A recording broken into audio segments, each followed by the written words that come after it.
So much of what I talk about is freedom because ultimately that's my goal is to, I mean, it's so funny because we're in such a loud climate right now, just from a collective standpoint. And I feel like food, the way we nourish ourselves, food is one piece of nourishment, like you just explained, but it can be a powerful tool to help us tune back into ourselves because ultimately, I feel like now more than ever, we all need to find what sustains us, but even more than what sustains us, what gives us our power back.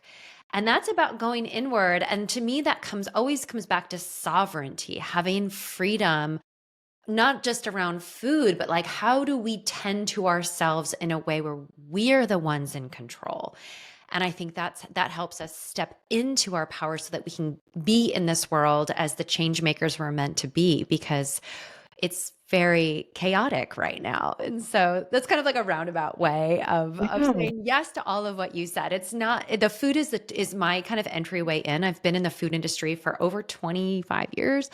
I went to culinary school in my early 20s, have done so many different things in the in this food industry, and then at some point in my late 30s found myself so burned out, Mhm. so this creative tool that I love, food, my kind of like my paintbrush and my palette had ceased to become something that was creatively nurturing me. And so that's kind of when I started to shift into my spiritual practice. And by spiritual, I really just mean connection. Like my idea of spirituality is just rich connection with myself, my body, and something greater than me.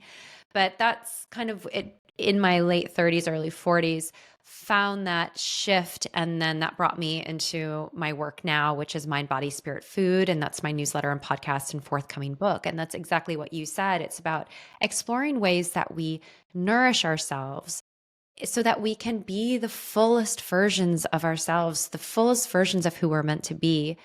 And food is a really fun place to start to experiment with all of that. And then within all of this, creating recipes, I kind of found my joy again in that creativity and the sensual aspect of cooking, which I just love. Like I can't let that go. That is my palette and my paintbrush. Yeah, but you needed to balance that with other elements in your life. You couldn't just be doing cooking, and I think that's where a lot of people get burnt out is when you just focus on one task and Yeah. that becomes your whole life. There'll be a burnout there because there isn't balance, and what I like to use food for and remind people is it's for life force energy, right? So, like, we're using it for energy, we're using it for a transfer of energy, but then, like you said, you need to connect with your higher self or your source of clarity, and we can use food for that too. So the quality of the food that we eat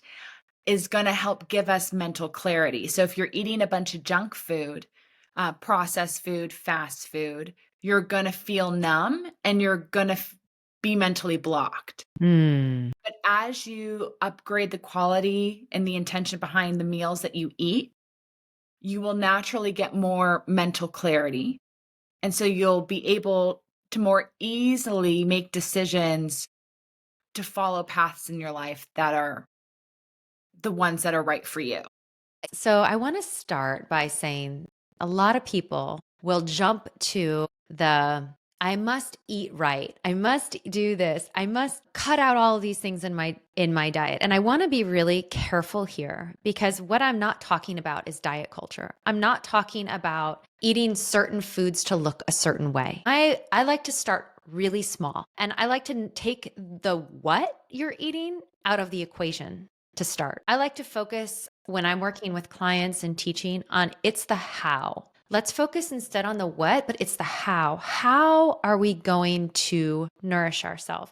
How are we going, if we're talking about cooking specifically, how can we use the process of cooking to start to tune in? Because I think for a lot of people, just revamping an entire diet is not sustainable and it can feel nearly impossible. So let's step back and just take baby steps and tune in to how we feel.